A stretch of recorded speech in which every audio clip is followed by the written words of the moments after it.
al 9% en 2014. Y eso si lo vemos al nivel del PIB en términos constantes. Pero si utilizamos el PIB en términos de PPP, la situación cambia y cambia bastante. Es decir, si eliminamos la distorsión que implica el tipo de cambio, y sabemos que en la economía norteamericana ha tenido un tipo de cambio sobrevaluado y que se acusa a China y se dice que China ha tendido a tener un yuan devaluado, entonces por tanto el PPP tiende a modificar radicalmente la participación en la producción. Y en este caso Estados Unidos produce en 2014 el 16.04% del PIB, pero China produce el 16.96%, es decir, ya no es la segunda economía mundial, es la primera. Ahí está, la grafiquita se cruza precisamente en el curso de la crisis de 2007, es decir, de esta crisis, de la crisis global. Entonces, a partir del año 2013, en términos de PPP, China pasa a ser la primera potencia del mundo, ¿no?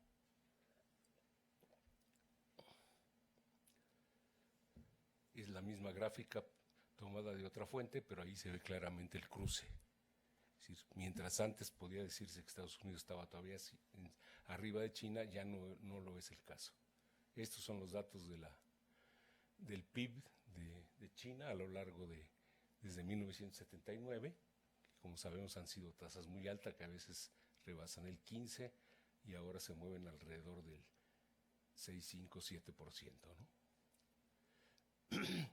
Esas son las proyecciones que, por ejemplo, hace un análisis del Banco Central Europeo en un estudio donde pues, proyectan estas tasas de crecimiento para China hasta 2020, que no lo hacen bajar del 6%. Todo esto es una discusión, e insisto, cómo saber si en realidad están creciendo el 6 o el 7, o están creciendo el 3 o el 4, como dicen algunos analistas de la banca o analistas occidentales, es muy difícil llegar a una conclusión, porque no tiene uno los elementos para. Pero aún creciendo al 3 o 4, esas tendencias de superar a Estados Unidos no se modificarían, al menos en el corto o mediano plazo, ¿no? Este es muy interesante también, es el valor agregado en la manufactura en 3 países, China, Estados Unidos y Japón. Como ven, ahí también a partir de 2009, el valor agregado en manufacturas es superior en China al que es en Estados Unidos y por supuesto también muy superior al de Japón. O sea, este dato enfocado a manufacturas valida la otra tesis de que a nivel de PPP China es ya la potencia líder. Bueno, están los datos también que ya he presentado en alguna otra ocasión de la importancia de China como exportador. Obviamente es el primer exportador del mundo. Ahí se ve en la gráfica. Obviamente la Unión Europea agrupada exporta más, pero pues ya sabemos que finalmente la Unión Europea pues es un proyecto y es una aspiración, pero también es en muchas medidas una ficción. Entonces, en términos de países, China está muy por encima de cualquier potencia capitalista europea, sea Alemania, la líder dominante de Europa, está muy por encima de la participación en el mercado mundial que tiene Alemania, ¿no? Como se puede ver por acá, Alemania tiene el 7.9% de las exportaciones. Recordemos que no hace mucho Alemania llegó a ser el primer lugar en exportaciones. Ahora está muy por abajo de China, casi la mitad. Ahí está la balanza comercial de China. ¿Y qué es lo que vemos? Bueno, en primer lugar, un crecimiento enorme del comercio y un excedente comercial muy fuerte que continúa a pesar de la desaceleración de la economía china. Es decir, eso es algo que hay que tomar en cuenta, ¿no? Si bien China se ha desacelerado y ha perdido reservas monetarias en el momentos cumbres de la volatilidad financiera, conserva un alto superávit comercial que le permite seguir acumulando reservas, ¿no? En exportación de manufacturas, pues también la participación de China es muy importante. ese no, está mal planteado, ese no.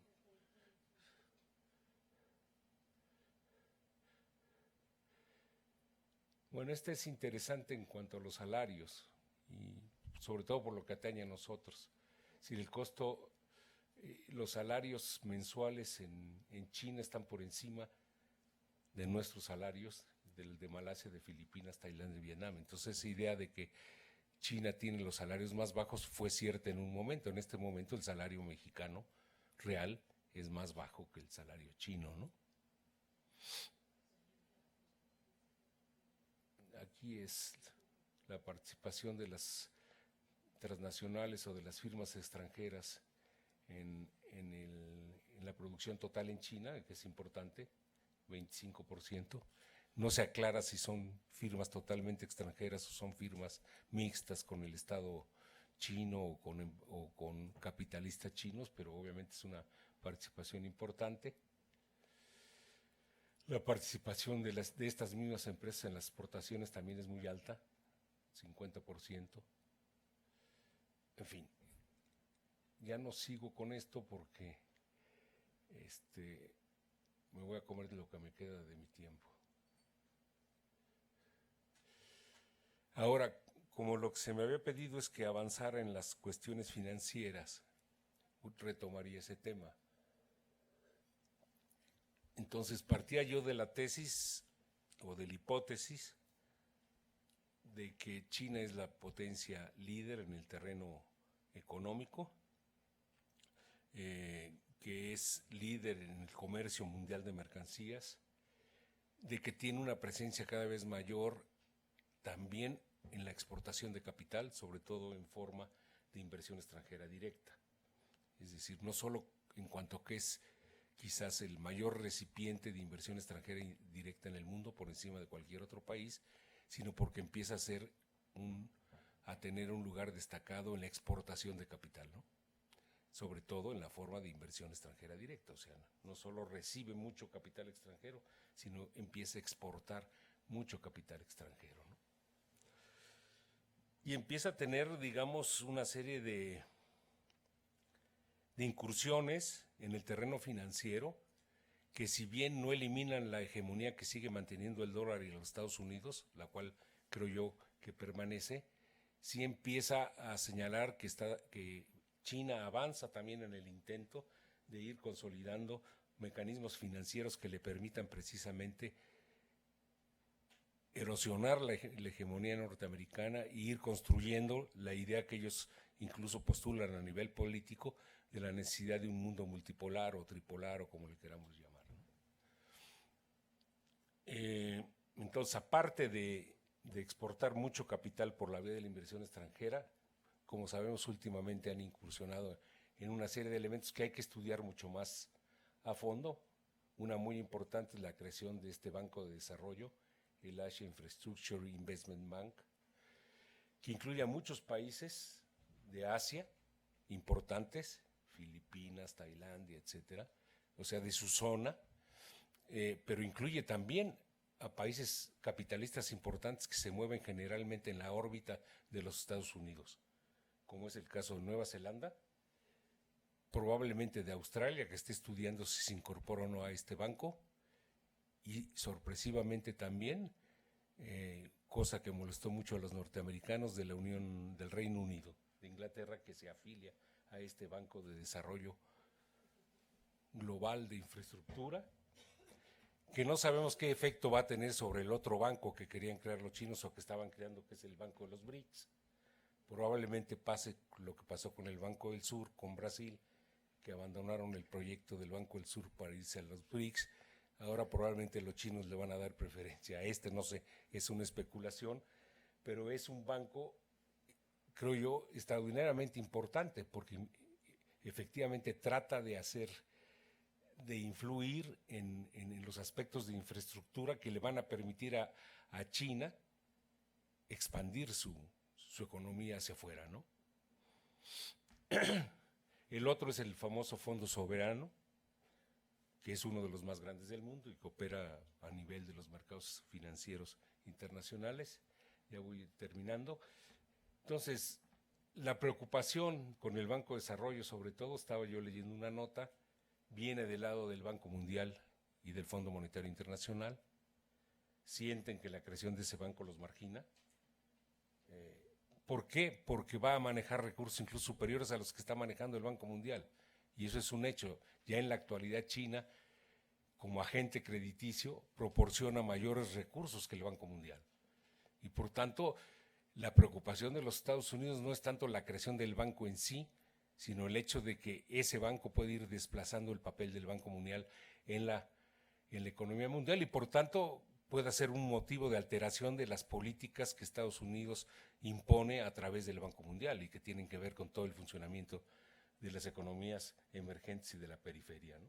Entonces, ahí hay un punto creo yo, de conflicto en términos de potencia declinante y potencia emergente que hay que seguir directamente. El otro es, apuntaba yo aquí, la penetración financiera vía crédito. Entonces ahí está actuando como exportador de capital, no solamente está invirtiendo, está prestando en África y en América Latina, Venezuela, es decir, y de nuevo lo geopolítico. Yo creo que todo lo que estamos viendo en términos del proceso de restauración conservadora en América Latina, si bien responde a múltiples tal vez objetivos por parte de las derechas y de las oligarquías y de Estados Unidos, no está exento del conflicto hegemónico entre China y los Estados Unidos, ¿no?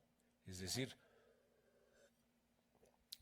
la llegada de Macri altera totalmente la relación que, por ejemplo, tenía el gobierno de los Kirchner con China. No sabemos hasta cuánto, pero obviamente puede ser uno de sus objetivos de esta restauración conservadora, no solamente el restaurar el neoliberalismo, sino el desplazar a China de su proceso de expansión en América Latina, ¿no? Por último, ahí menciono o trato de avanzar en lo que es el nuevo rol monetario del yuan. Veía un estudio muy interesante de unos economistas del Banco Central Europeo que le pidieron a estos especialistas un estudio en especial econométrico para medir cuál era la penetración del yuan en Asia. Y ellos sostienen esta hipótesis. El yuan en Asia en este momento juega el mismo papel que jugaba el marco de Alemania en el proceso anterior a la integración, a la creación del euro.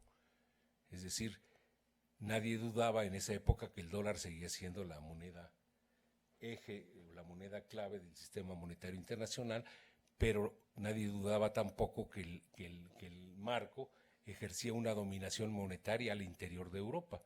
Y entonces ellos analizan qué pasa en Asia y encuentran que efectivamente hay una gran similitud en ese proceso de penetración del yuan en Asia a partir de las relaciones que establece con todos sus socios, con su diáspora, con Japón, etcétera, etcétera.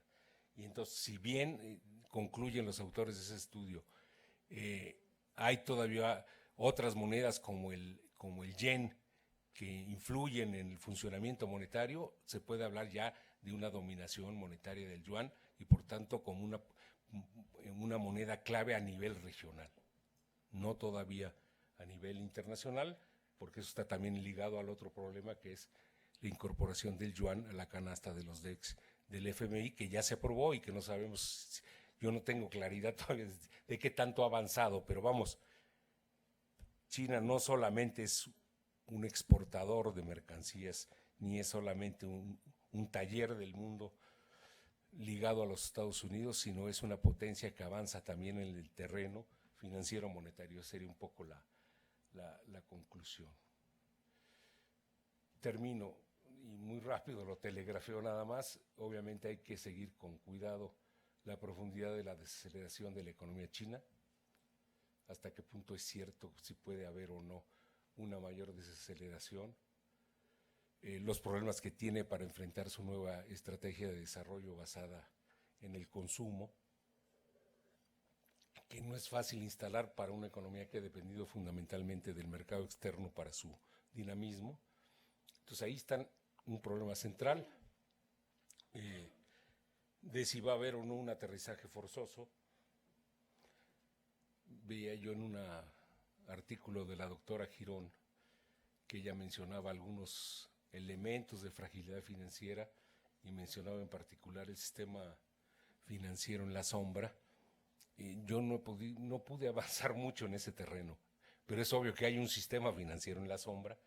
Los chinos dicen que es para que la banca no se desvíe de sus objetivos prioritarios y que ciertos demandantes de crédito que no son atendidos por la banca china puedan ser atendidos a través de esta banca financiera en la sombra. Y bueno, entonces ahí lo dejo simplemente planteado, terminando por decir también que todas estas cosas, entonces tenemos esos problemas de la economía china, dejemos de lado lo del colapso ambiental, que también es un problema en China muy fuerte, pero lo dejo en términos del nuevo escenario geopolítico que se está dando en el mundo.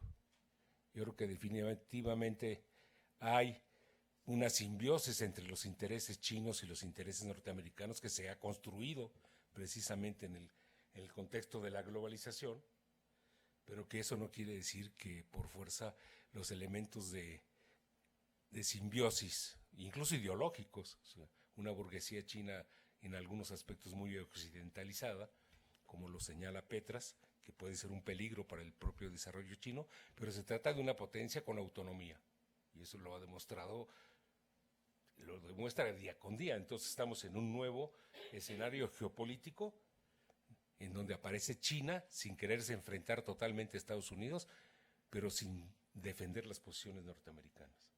Y con un aliado que es Rusia, que tiene el poder atómico y que está redefiniendo el devenir político en muchas áreas del mundo, como fue el caso de Ucrania o como es el caso de Siria, en donde, como decía Robert Fisk en su última columna, los malos derrotaron a ISIS, ¿no? Y los buenos pues no saben qué hacer. Entonces, pues muchas gracias y eso sería todo. Pues también muy interesante. Yo tengo algunas preguntas para el final de la discusión. Bueno, no son unas preguntas para que pudiera existir el debate, pero no sé si se puede. Ahorita ver, ya comento bueno, la espérame. dinámica. Sí, después, ahorita vas tú y voy a leer tu currículum. A ver, después de lo que les parece. Sí, vamos a cambiar. Alicia Girón González, investigadora del Instituto de Investigaciones Económicas, es licenciada en Economía por la Facultad de Economía, posgrado en Estudios Latinoamericanos por la Facultad de Ciencias Políticas y Sociales, catedrática de la Facultad de Economía y tutora del posgrado en Economía, Estudios Latinoamericanos y Ciencias de la Administración de la UNAM. Sus principales líneas de investigación son economía fiscal y financiera y economía del género en relación con los circuitos financieros a nivel macroeconómico y microeconómico. Es directora de Problemas del Desarrollo, Revista Latinoamericana de Economía y coordinadora del Seminario Universitario de Estudios Asiáticos. Bienvenida. Y va a hablarnos de Japón y China, sistemas financieros en transición. Bueno, gracias Marisa por la presentación. Sí, la dinámica es la siguiente. Nosotros terminamos esta mesa, quizás muy breves preguntas. Viene la conferencia magistral y posterior a la conferencia magistral va a haber una mesa de debate. La va a moderar la maestra Patricia Rodríguez y en esa mesa de debate volvemos a subir a la mesa junto con el ponente el ponente magistral para hacer comentarios entre nosotros, pero también con el público. Entonces, la idea es seguir profundizando y debatiendo el tema. Bien, bueno, yo quisiera comentarles, bueno, también no lo dije al principio, pero esta parte del seminario lo iniciamos en enero, tuvimos un primer encuentro entre todos los participantes exponiendo los temas y cómo lo íbamos a abordar, y después en esta parte es ya tener los avances, porque la idea principal pues es sacar una publicación precisamente sobre la competencia financiera global y regional de los modelos financieros post-crisis y principalmente centrándonos en lo que pasa posterior a la crisis. A ver cómo está esto.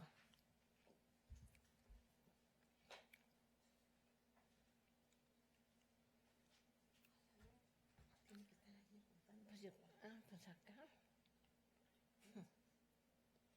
Ok, lo voy a hacer mejor con las flechas. Bien, entonces, en algún momento yo, he estado pues tratando de entender lo que son los sistemas financieros, tanto de Japón como de China. Tengo avances de los dos sistemas, de alguna manera separados, cada uno estudiado. Japón estudiado pues hace más de una década, China lo inicié el estudio desde el 2009 y bueno, se le ha dado un seguimiento, pero cuando me planteo cómo hacer una comparación entre estos dos sistemas, pues realmente me meto en una problemática muy difícil porque en primer lugar son dos economías totalmente diferentes, con sistemas financieros totalmente diferentes, pero la idea también es enmarcarlos dentro de lo que viene a ser el proceso de financiarización y cómo se ha ido resolviendo el impacto de la crisis. Antes de iniciar, sí quisiera decir